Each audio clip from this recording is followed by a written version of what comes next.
Joining us now for a conversation is Mr. Robert MacRae. He's Bailiff of Jersey. Thank you, sir, for your time. Welcome to Sansad TV. It's India's parliamentary channel.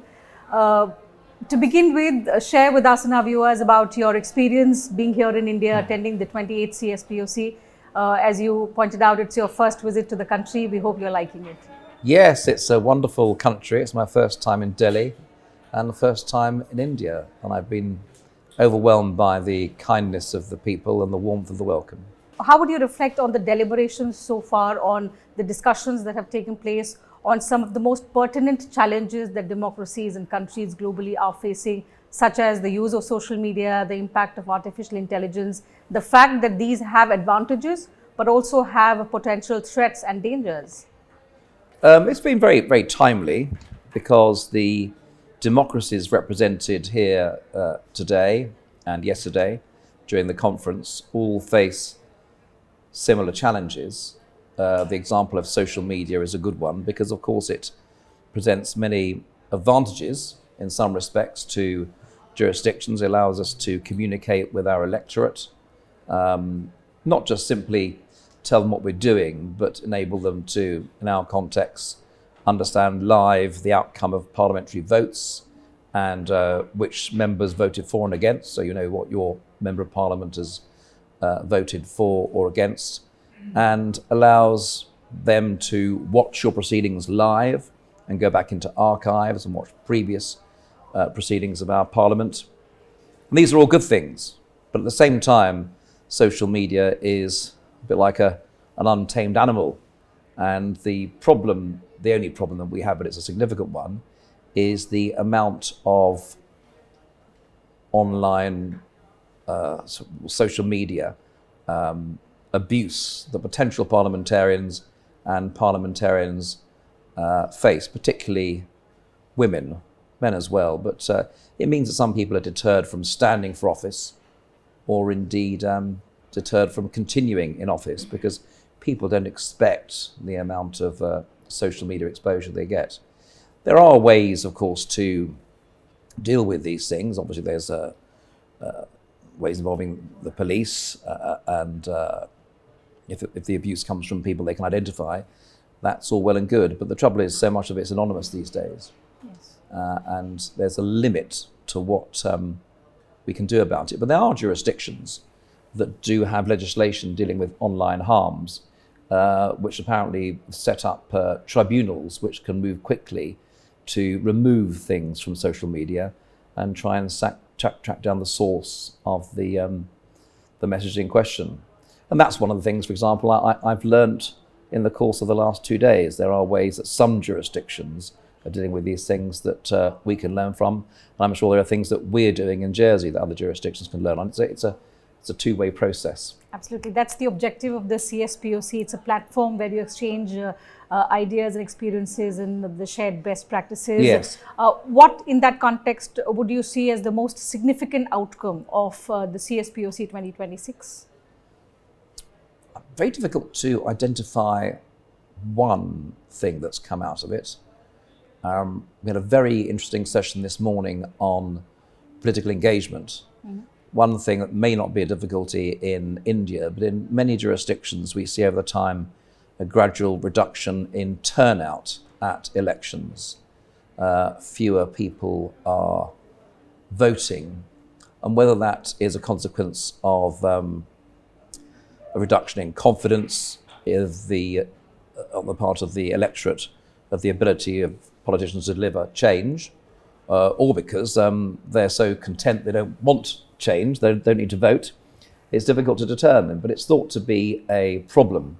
And one thing we've discussed is the ways in which we can better communicate with the particular constituencies of people who don't vote. That could be the young or those who are in the poorer sections of our community, and the ways in which we engage with them. And I think that that's been a very helpful discussion, particularly for us in Jersey, because our turnout is low and it's something that we really do need to address. So I think for our point of view, that's been a very interesting discussion.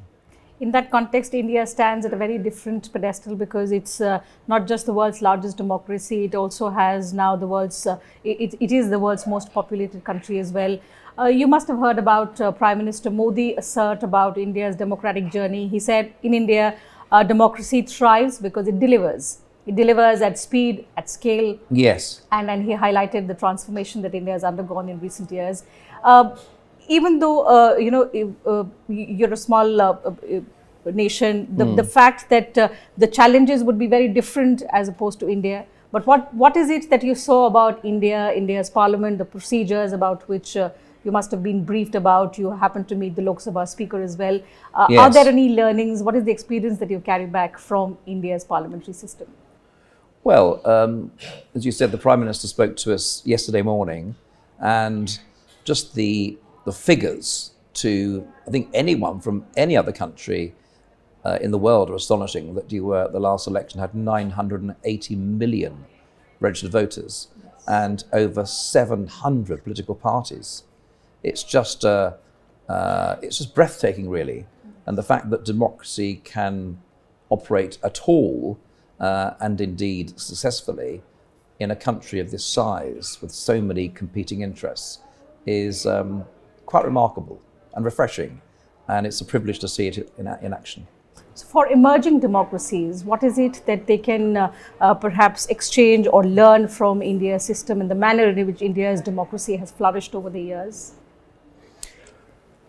For emerging democracies, I suppose for emerging democracies, I think you can learn that whatever difficulties there may be, the path to democracy, which is often littered with boulders and other impediments, is one that should be followed, because ultimately you will obtain success. And in India's case, that of course is principally economic success, which has been remarkable, and certainly the view of your Prime Minister and others is that that's been partly as a consequence of India being a democracy. And I think for young democracies, that would be an inspiration, because one will have the confidence that adopting a democratic path, as opposed to the other paths that are available to every country, is one that ultimately will be the best for your people.